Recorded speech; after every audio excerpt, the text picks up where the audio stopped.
in your book, you are making the case for democracy. We have a president who talks about America first. We have a lot of Americans who are wary of U.S. entanglements overseas. Make the case for democracy to those who would be in the more, hey, let's just not fuss with the overseas stuff. Well, the first thing is to remember what democracy promotion is not. It is not what we did in Iraq and Afghanistan.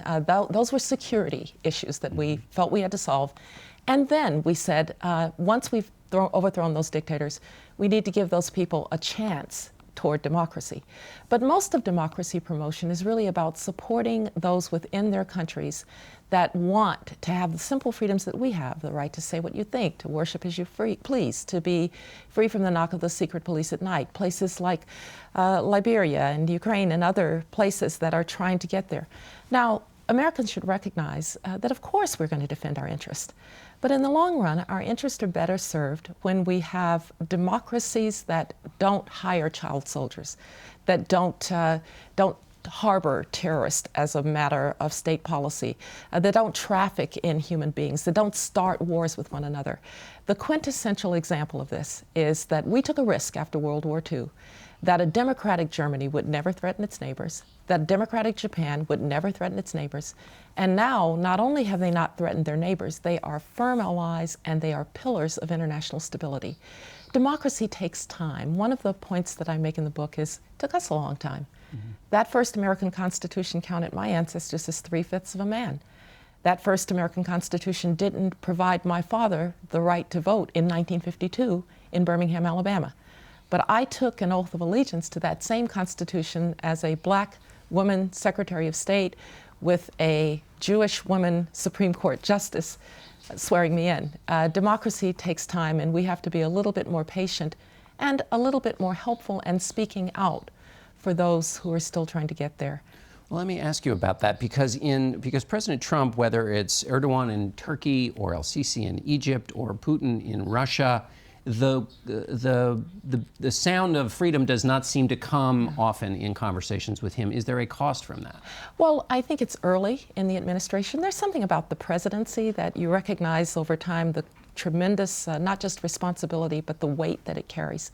And of course we're going to have to deal with the president of Egypt. Of course we're going to have to deal with the president of Turkey. But it's well to remember, too, that our interest in our values suggests that when countries that we have good relations with and want good relations with actually reform before there are revolutions, our interests are served, too. And I think that if the United States, democracy promotion actually is very often not very expensive. It's supporting elections, supporting the building of civil society, supporting a free press abroad. So I have no problem with the president meeting with those leaders. He has to. But we always need to speak for our values as well. And our values are the belief that we were endowed with certain rights by our Creator. It can't be true for just us and not for them. Final question is this president, like all presidents, is bristling against the constraints of democracy that you write a lot about in here. That has caused him to say critical things of the judiciary, of the press, and of Congress and the pace with which they work.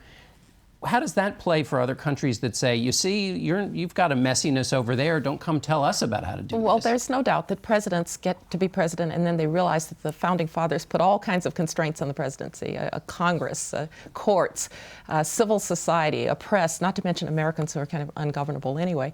And it can be frustrating. But I think that when I talk to others who are making that, I say it's also safest when the executive is actually constrained. That's what the founding fathers understood.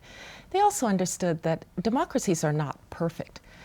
We are imperfect, but our message to the world, in many ways our best message to the world, is that you just get up every day and you keep working to overcome those imperfections.